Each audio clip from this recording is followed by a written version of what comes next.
The Bridge of the Imperial Dreadnought. Eternal Dominion hummed with quiet efficiency as Admiral Zethric studied the holographic display before him. The third spiral arm of the galaxy stretched out in blue light, dotted with countless systems that had already bent the knee to the Galactic Empire, all except for one insignificant yellow star system that somehow continued to resist their inevitable conquest. Admiral, his aide, Commander Vex, approached with hesitation.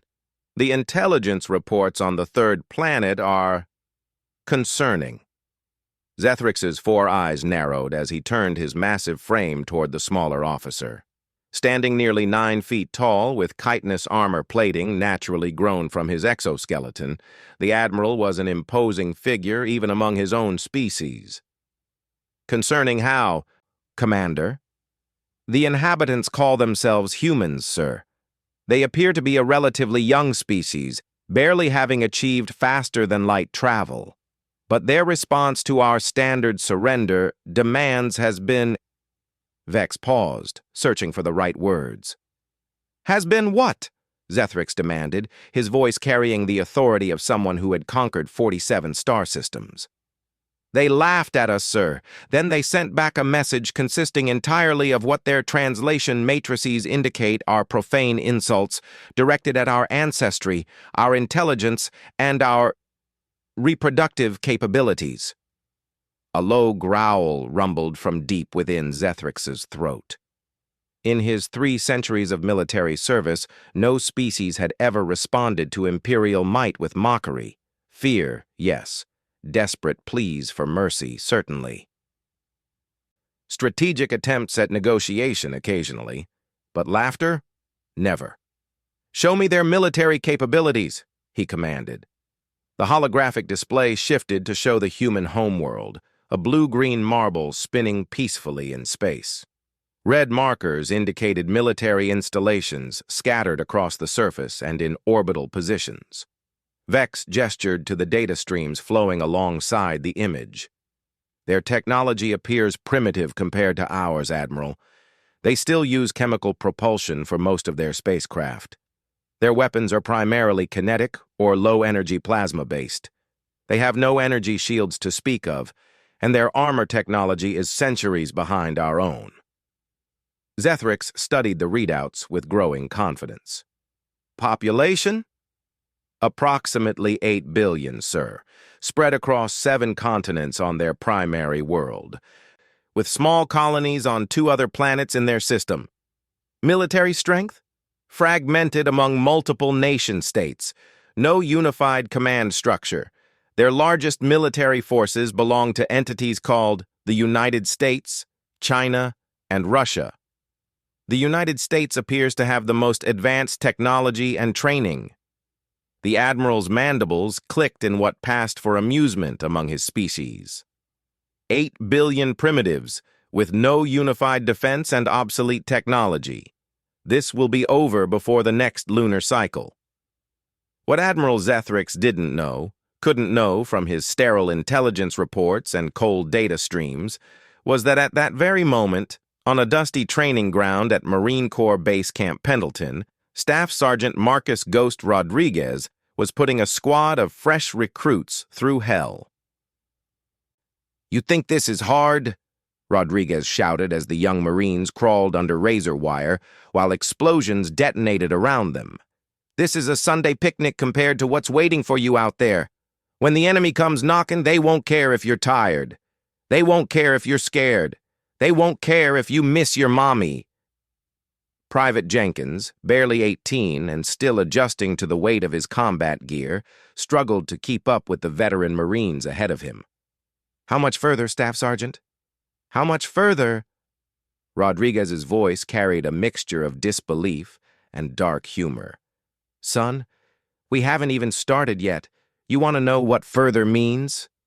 Further is when you've been awake for 3 days straight, your rifle's jammed, you're down to your last magazine. And the only thing standing between your buddies and a world of hurt is you and whatever you've got left in the tank." The explosions stopped, and Rodriguez called the squad to attention. The young Marines lined up, breathing hard, sweat streaming down their faces despite the cool morning air. Rodriguez walked the line, studying each face with the intensity of someone who had seen too much war and understood that training was the thin line between coming home and coming home in a box. Listen up, Marines. I've been to places where the locals thought Americans were soft, thought we were comfortable city boys who couldn't handle real combat. You know what happened to those locals? No, Staff Sergeant, the squad replied in unison. They learned the hard way that there's a difference between being peaceful and being harmless. We Americans, we prefer peace. We'd rather be home with our families, grilling burgers and watching football. But when someone threatens our way of life, when someone thinks they can push us around because we're reasonable. Rodriguez's grin was predatory. Well, that's when they find out that our military isn't just the strongest in the world by accident.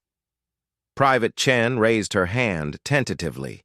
Staff Sergeant, what if we face an enemy with better technology? Rodriguez's expression grew serious. Chen, technology is a tool. It's not the man behind the weapon that counts. It's the man behind the weapon. You can have all the fancy gadgets in the universe, but if you don't have the will to use them, the training to use them effectively, and the brotherhood to die for each other, then you're just carrying expensive junk. Above Earth's atmosphere, automated sensors that hadn't been there a month ago suddenly activated. Deep space monitoring stations, hastily constructed and launched when the first alien transmissions had been detected, began tracking massive energy signatures moving toward the solar system. In underground bunkers and mountain fortresses, generals and admirals studied the incoming data with growing concern. President Williams stood in the Situation Room, surrounded by the Joint Chiefs of Staff and his closest advisors. The wall displays showed a three-dimensional representation of the solar system, with red markers indicating the approaching alien fleet. The numbers were sobering. Over 300 ships, some larger than aircraft carriers, all heading directly for Earth. Options? The President asked simply. General Hayes, chairman of the Joint Chiefs, stepped forward. Sir, we've activated all military branches to DEFCON 1. Our nuclear arsenal is ready, though we have no idea if it'll be effective against their technology. Our space-based assets are limited, but we're repositioning everything we have. What about conventional forces? Every base, every unit, every Marine, soldier, sailor, and airman is ready to fight. But, sir, Hayes paused. If their technology is significantly advanced, our conventional weapons may not be enough. Admiral Chen spoke up from her position at the table. Mr. President, we should also consider that they may have weaknesses we don't understand yet. Every military force, no matter how advanced, has vulnerabilities. The key is finding and exploiting them. The President nodded slowly. And our people? How are they taking the news? Secretary of Defense Martinez pulled up social media feeds on one of the displays. Instead of panic, the feeds showed something unexpected: defiance. Images of Americans cleaning rifles, veterans coming out of retirement to volunteer, ordinary citizens organizing neighborhood defense groups. One particularly popular meme showed a picture of a bald eagle with the caption, "You picked the wrong planet, alien scum." Sir, Martinez said with something approaching pride, the American people are ready to fight. Recruitment centers are overwhelmed with volunteers. Gun stores are sold out nationwide. It's like the entire country has decided that if someone wants to take our freedom, they're going to have to pry it from our cold, dead hands. Back on Camp Pendleton, Staff Sergeant Rodriguez was briefing his squad on the new reality. The training exercise had been cut short when word came down from command. This was no longer preparation for some hypothetical future conflict. The enemy was coming, and they were coming now. Marines, Rodriguez addressed his squad, his voice carrying a gravity that made even the youngest recruit stand straighter. I know you signed up thinking you might deploy to some sandbox somewhere, maybe do some peacekeeping. Well, congratulations. You just won the lottery. You're about to become part of the most important fight in human history. Private Jenkins, his earlier exhaustion forgotten, stepped forward. What do we know about them, Staff Sergeant? We know they're big, they're ugly, and they think we're easy targets. We know they have better technology than us. We know they've conquered dozens of other species across the galaxy. Rodriguez paused, letting that sink in. We also know they've never fought United States Marines. The squad exchanged glances, uncertainty and determination warring on their young faces. Here's what's going to happen, Rodriguez continued. These aliens are about to learn something that every enemy of America eventually learns. We don't fight fair. We fight to win. When they come down here expecting to find a bunch of scared primitives, they're going to find Marines. And Marines don't surrender. Marines don't retreat. Marines adapt, improvise, overcome, and kill the enemy with whatever's available. Private Chen spoke up. Staff Sergeant, what if their technology really is too advanced for us to fight? Rodriguez's smile was grim but confident. Chen, let me tell you something about human beings, and Americans in particular. We have a long history of facing impossible odds and finding a way to win anyway. Our grandparents beat the Nazis with inferior numbers. Our great-grandparents fought off the British Empire when they were the strongest military force in the world. Hell, we beat the Soviets in the Cold War by out-stubborning them for 50 years. He gestured toward the sky. These aliens think they know what they're getting into because they've conquered other species. But they've never met a species that considers impossible odds to be a personal challenge. They've never fought an enemy that gets more dangerous when you back them into a corner. The communication from the alien fleet arrived exactly as Admiral Zethrix had planned. 12 hours before the first wave of assault ships would enter Earth's atmosphere. It was a standard surrender demand, transmitted on all human communication frequencies simultaneously. The message was simple and, from the Imperial perspective, generous. Surrender immediately and accept incorporation into the Galactic Empire, or face total annihilation. The response from Earth came back within an hour. President Williams stood before the cameras in the Oval Office, but this wasn't just a message to the American people. This was humanity's answer to the stars, and every word was carefully chosen. To the approaching alien fleet, the President began, his voice steady and clear. You have demanded our surrender. You have threatened our extinction if we refuse to bow to your empire. You believe that because you have superior technology and have conquered other worlds, Earth will be easy prey. He paused, letting his words echo across space. You are mistaken. We are the United States of America, and we are part of the human race. We have never surrendered to tyrants, and we will not start now. We have fought for our freedom against impossible odds before, and we have won. We will fight for our freedom against you, and we will win again. The President leaned forward slightly. You want Earth? Come and take it. Admiral Zethrix watched the human response with growing incredulity. The primitive species was actually refusing the Empire's generous offer of subjugation. More than that, they were challenging the Imperial Navy to come and fight them. Sir, Commander Vex asked carefully, should we perhaps reconsider our approach? Perhaps a demonstration of power to show them the futility of resistance? No, Zethrix replied firmly. They want to fight. Then we will give them a fight. Order all units to begin the assault. Target their major population centers first. Once they see a few million of their kind vaporized, the rest will be more reasonable. What Admiral Zethrix didn't understand, what no Imperial intelligence report could have conveyed, was that he had just made the worst possible decision. He had threatened American civilians. He had declared war on everything Americans held dear: their families, their freedom, their way of life. In Marine bases across the country, the reaction was immediate and unanimous. Staff Sergeant Rodriguez gathered his squad one final time before they shipped out to their defensive positions. Marines, he said simply. They just threaten to kill American families. Our families. They think they can scare us into submission by murdering innocent people. The young Marines' faces hardened with a resolve that would have surprised the aliens. These weren't experienced combat veterans yet, but they were Americans, and Americans had a particular response to bullies who threatened their loved ones. "What are we going to do about it, Staff Sergeant?" Private Jenkins asked, his voice steady despite being barely out of high school. Rodriguez looked at each of his Marines in turn. "We're going to show these alien bastards why you don't mess with Earth. We're going to teach them that humans don't just fight to win. We fight to make sure the enemy never wants to fight us again."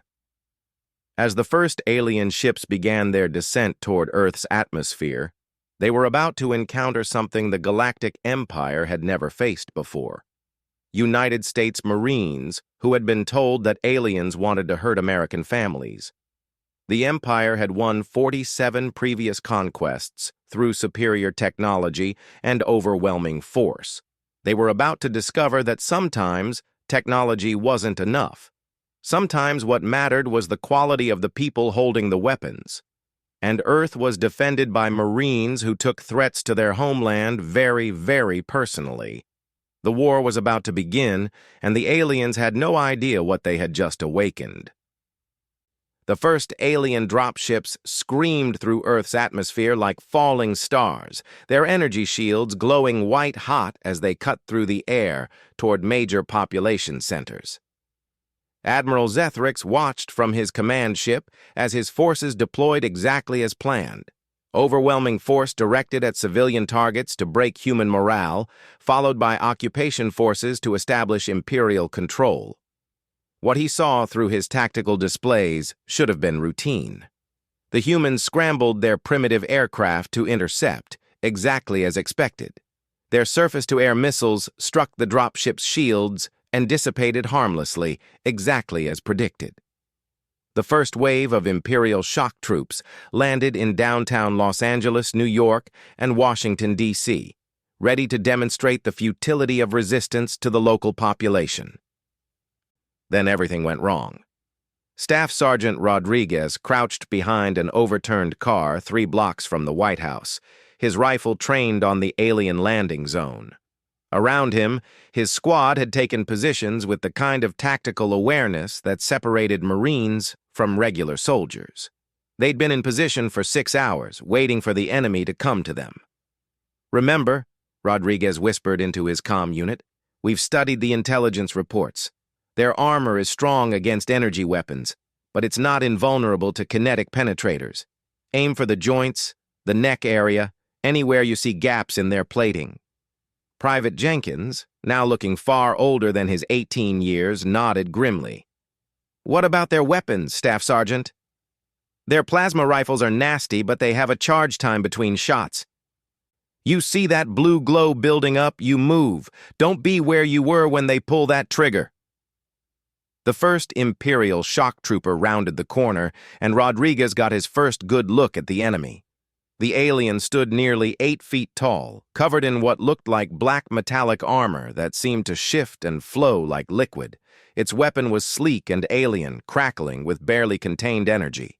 When it spoke, its voice was translated by some kind of universal device. "Primitive humans, you will submit to Imperial authority. Resistance will result in immediate termination." Rodriguez's response was a perfectly placed shot from his M4 carbine that found the gap between the alien's helmet and chest armor.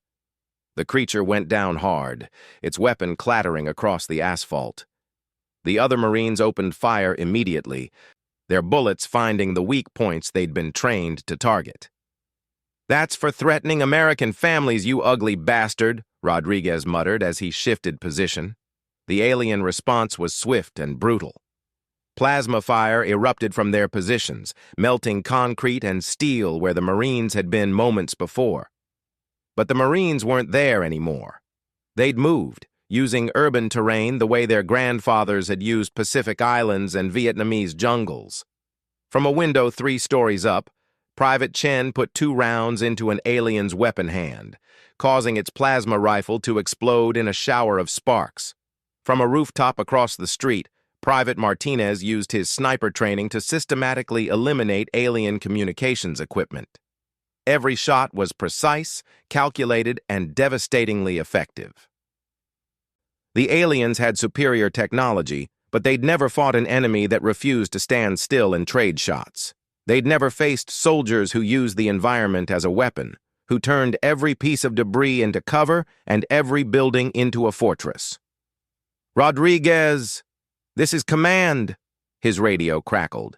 "Intelligence reports the aliens are using concentrated formations. They don't understand guerrilla warfare." "Copy that, command. They're about to get educated."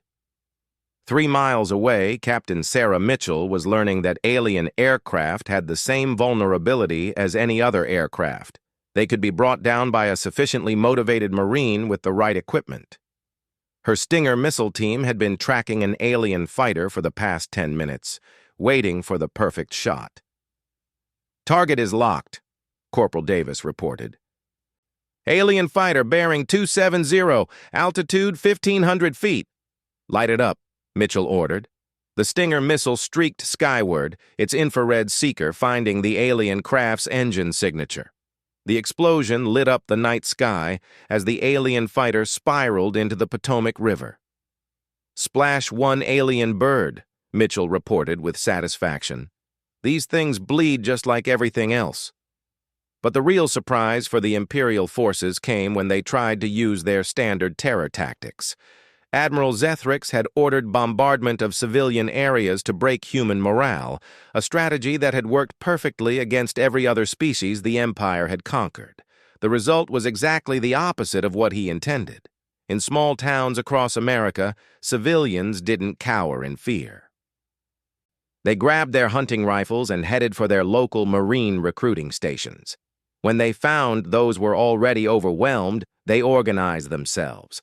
Local sheriffs became battlefield commanders. High school football coaches became squad leaders. Retired veterans came out of nursing homes carrying weapons they hadn't touched in decades. The aliens had made a fundamental miscalculation. They thought that threatening civilian populations would weaken human resolve. Instead, they had just given every American a personal reason to kill aliens. In rural Texas, a group of Imperial scouts encountered what their tactical computers identified as a non-military settlement. The aliens approached confidently, expecting to find frightened primitives ready to surrender. Instead, they found Ezra Thompson, age 72, Purple Heart recipient from Vietnam, sitting on his front porch with his granddaughter's hunting rifle across his knees.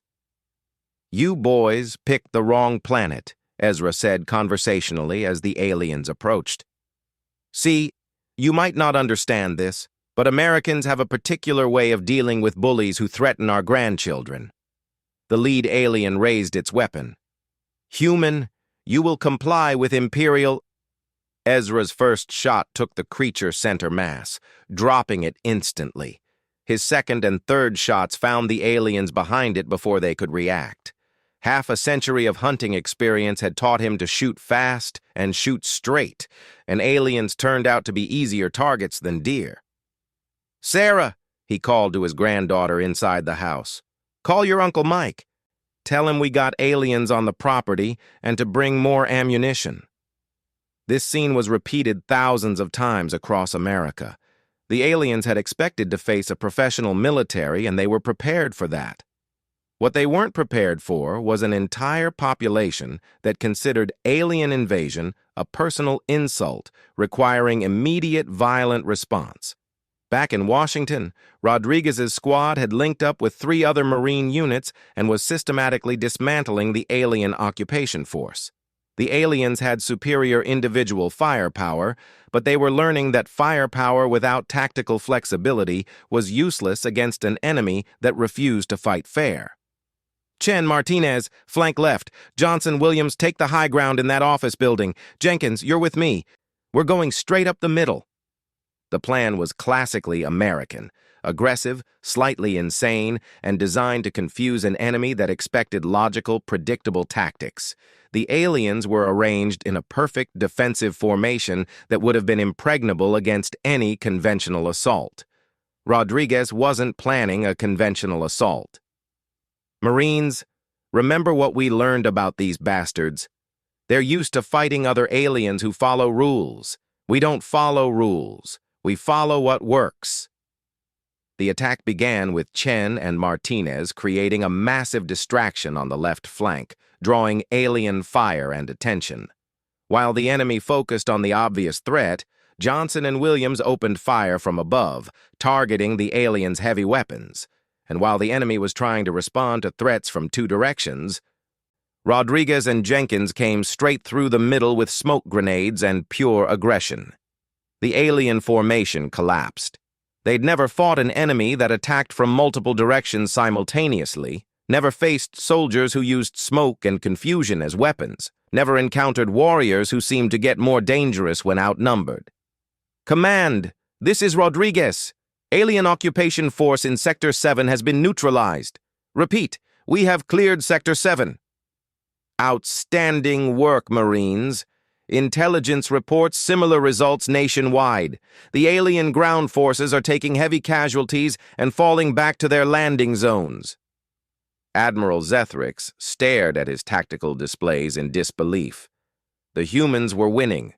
Somehow, impossibly, the primitive species was not only holding its own against Imperial forces, but actually pushing them back. His shock troops, veterans of a dozen successful conquests, were being systematically destroyed by what his intelligence had described as obsolete military forces. How is this possible? He demanded. They have inferior technology. Their weapons are centuries behind ours. Commander Vex studied the incoming reports with growing confusion. Sir, it appears that the humans are using unconventional tactics. They don't fight in formations. They use their environment as a weapon. They attack from unexpected directions and retreat before we can respond effectively. What about civilian casualties?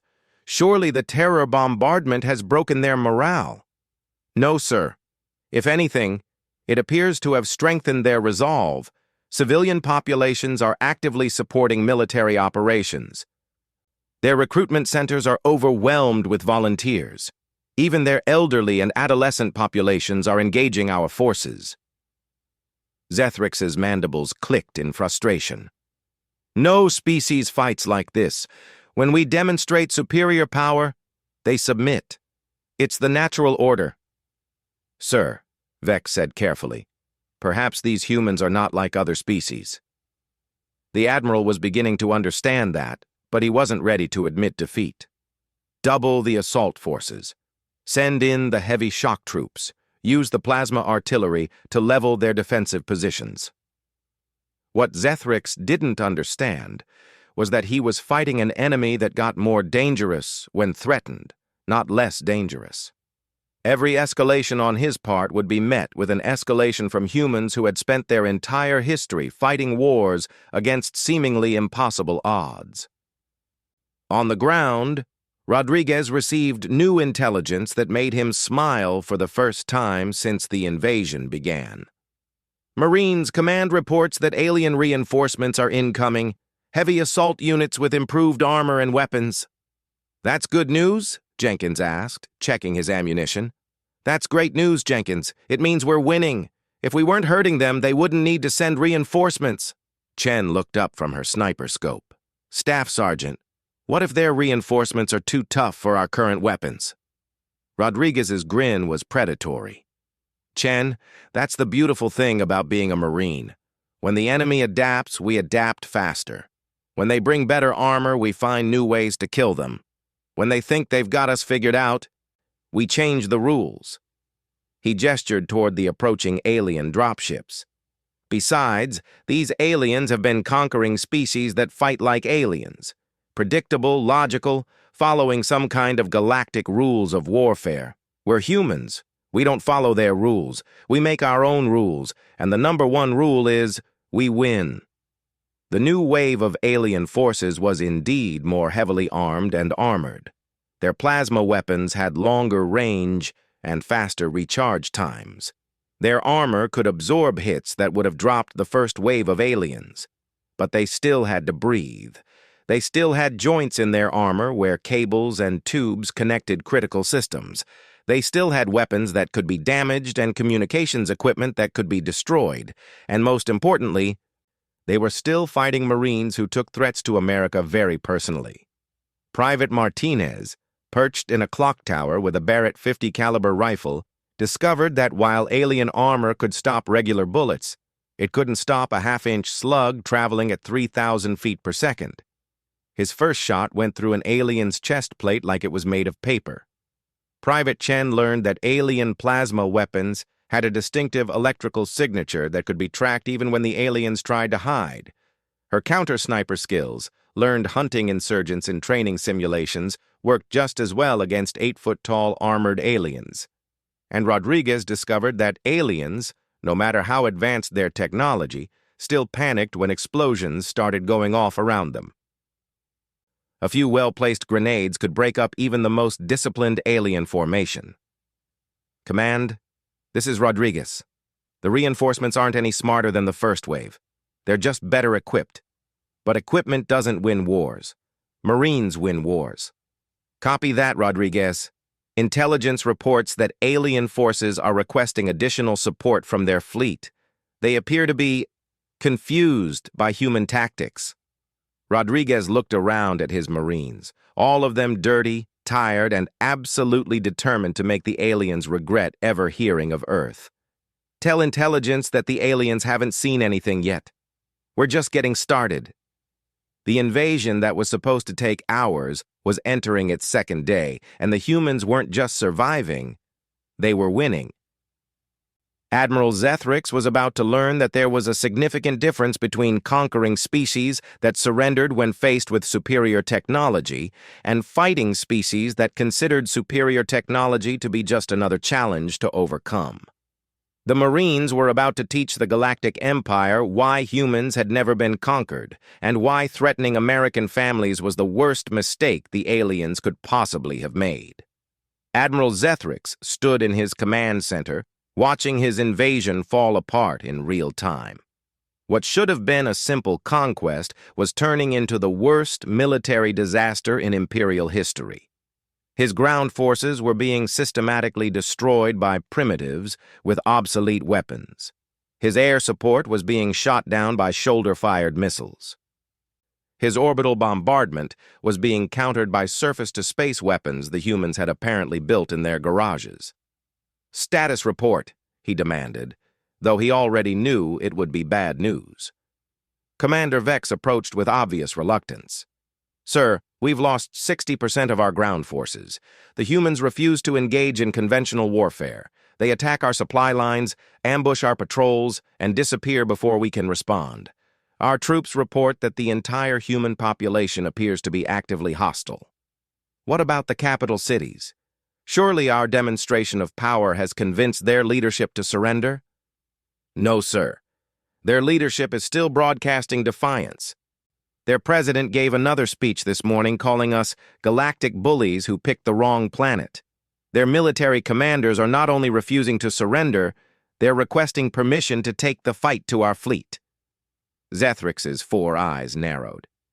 "Take the fight to us? With what?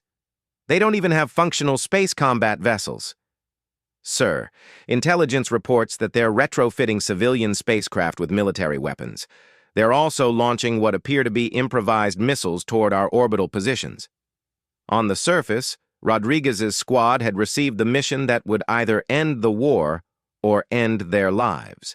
Intelligence had located the alien command post, a heavily fortified position in what used to be downtown Los Angeles. The aliens had turned the area into a fortress with energy barriers, automated defenses, and their most elite troops protecting their ground operations commander. "Marines!" Rodriguez addressed his expanded unit, now including 2 other squads that had been attached to his command. "This is what we've been training for our entire careers. The alien ground commander is holed up in that building. If we can take him out, their entire ground operation falls apart." Sergeant Thompson, a veteran of 3 tours in Afghanistan, studied the target through binoculars.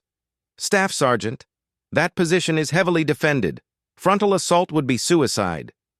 "Good thing we're not planning a frontal assault," Rodriguez replied with a grin that had nothing pleasant in it. "We're going to do what Marines do best, the impossible."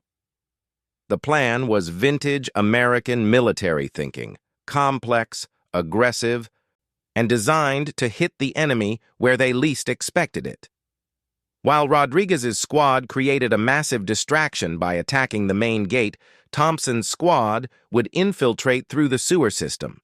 A third squad, led by Sergeant Davis, would provide sniper support from surrounding buildings. But the real key to the plan was something the aliens couldn't possibly have anticipated.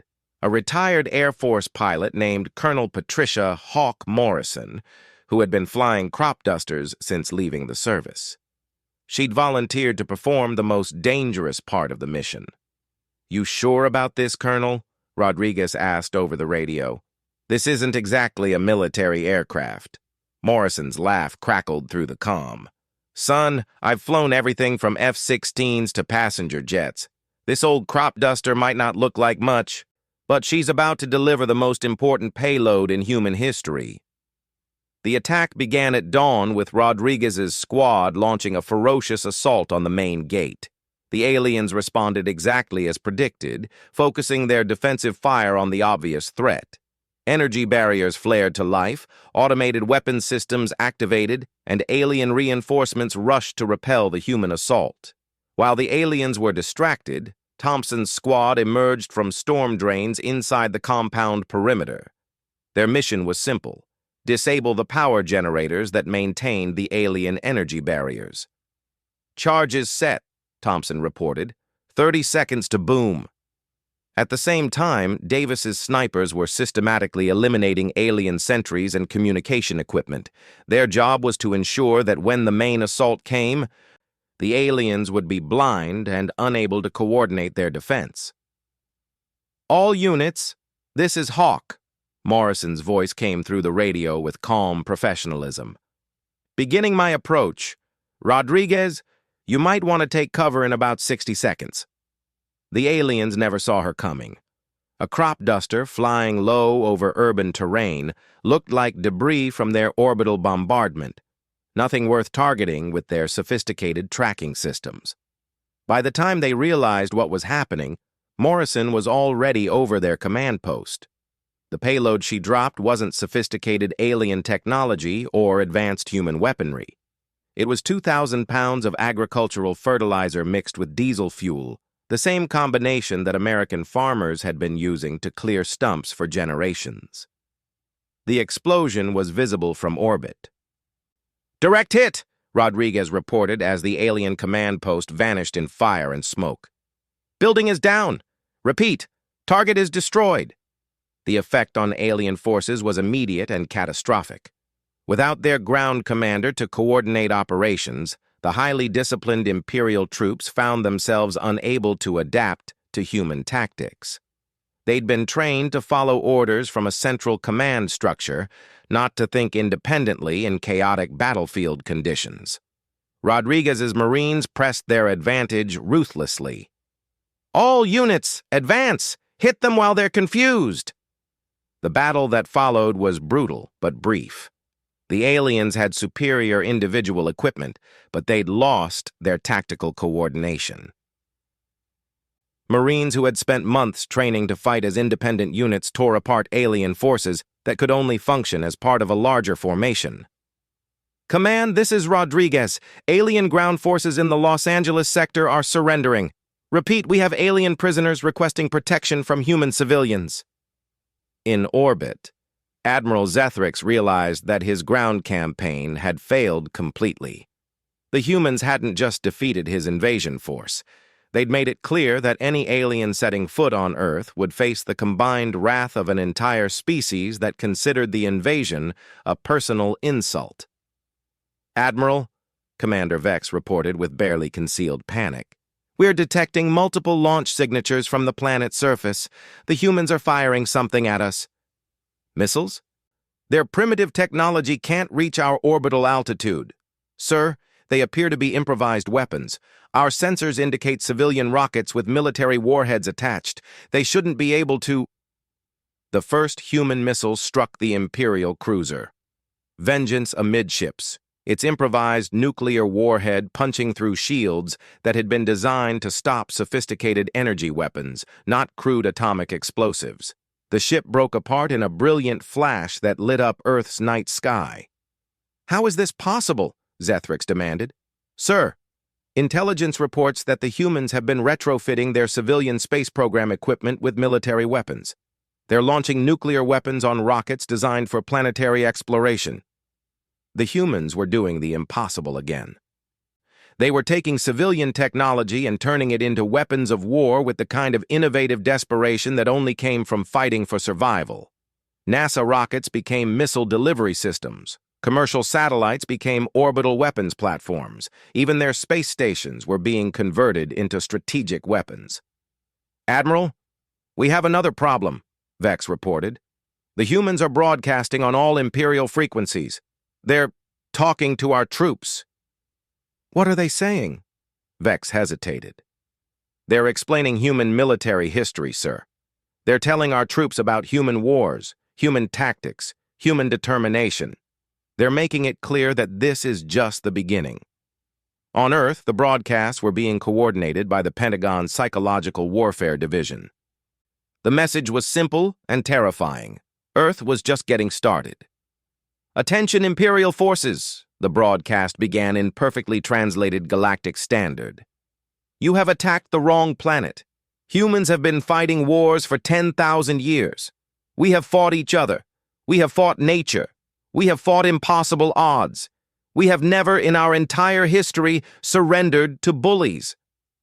The broadcast continued with a detailed explanation of human military history.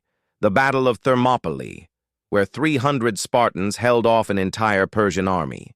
The American Revolution, where colonial farmers defeated the strongest military force in the world. World War II, where Americans crossed an ocean to fight fascism on two fronts simultaneously. You think you understand warfare because you've conquered other species, but you've never fought humans. You've never faced soldiers who consider retreat to be a personal failure. You've never encountered warriors who get more dangerous when outnumbered, more determined when threatened, more creative when faced with superior technology. Admiral Zethrix listened to the broadcast with growing horror. The humans weren't just defeating his invasion, they were explaining exactly why they were winning and why any future invasion would fail just as completely. "Sir," Commander Vex said quietly, "perhaps it's time to consider withdrawal." "Withdrawal? The Empire doesn't retreat from primitive species." "With respect, Admiral, these humans don't seem particularly primitive. They've destroyed our ground forces, damaged our fleet, and they're broadcasting tactical analysis that suggests they understand our weaknesses better than we understand theirs." On Earth, Rodriguez's squad was securing the last alien stronghold in their sector when they received a communication that made the entire war worth fighting. It was a message from the alien commander, transmitted on all frequencies. "Human forces, this is Admiral Zethrix of the Galactic Empire. We request terms for ceasefire."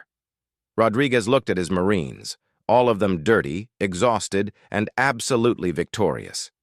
"Did that alien bastard just ask us for a ceasefire?" "Sounds like it, Staff Sergeant," Jenkins replied with a grin. "What do we tell him?" "We tell him the same thing Americans have been telling bullies for 250 years. You started this fight, but we'll finish it." The response came directly from President Williams, broadcast on all frequencies so that every human and every alien could hear it. "Admiral Zethrix, you came to our planet uninvited. You threatened our families. You attempted to conquer our world and enslave our people. You have learned that humans don't surrender to bullies, no matter how advanced their technology." The president paused, letting his words sink in. "Your request for ceasefire is denied. However, we will accept your unconditional surrender. You will remove all Imperial forces from our solar system immediately. You will provide full technological reparations for the damage you've caused, and you will broadcast a message to your empire explaining that Earth is permanently off-limits to Imperial expansion. If you refuse these terms, we will continue this war until every Imperial ship in our solar system has been destroyed. We have demonstrated that human determination is superior to Imperial technology. Do not test our resolve further. Admiral Zethrix found himself in the unprecedented position of surrendering to a species his empire had classified as primitive. The alternative was the complete destruction of his fleet by humans who had turned civilian spacecraft into weapons of war and defeat into victory through sheer bloody-minded determination.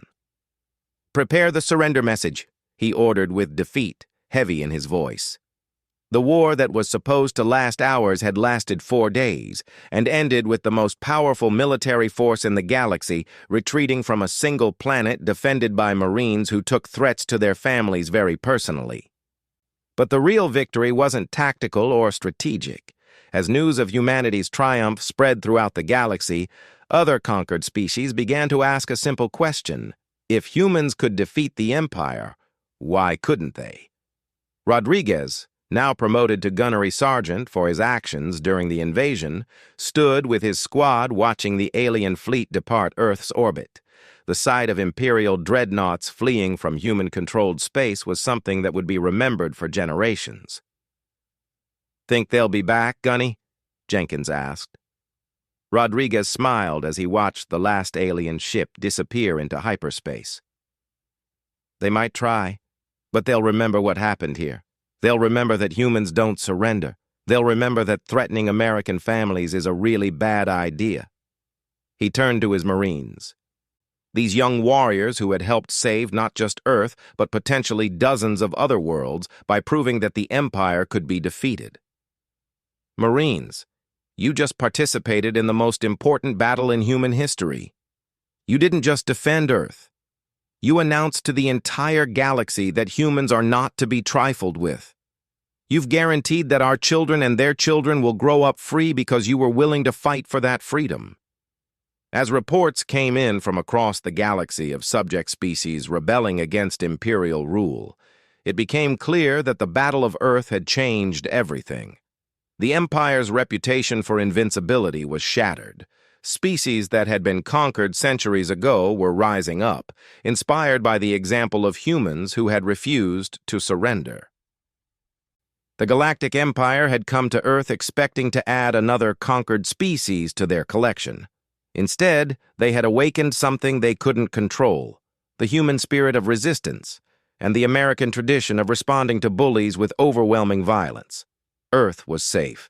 The galaxy would never be the same. And somewhere in the cosmos, species that had never heard of Marines were learning that freedom was worth fighting for, no matter the odds. The war was over. Humanity had won. And the universe was about to discover what happened when humans decided to export their ideas about freedom and democracy to the stars.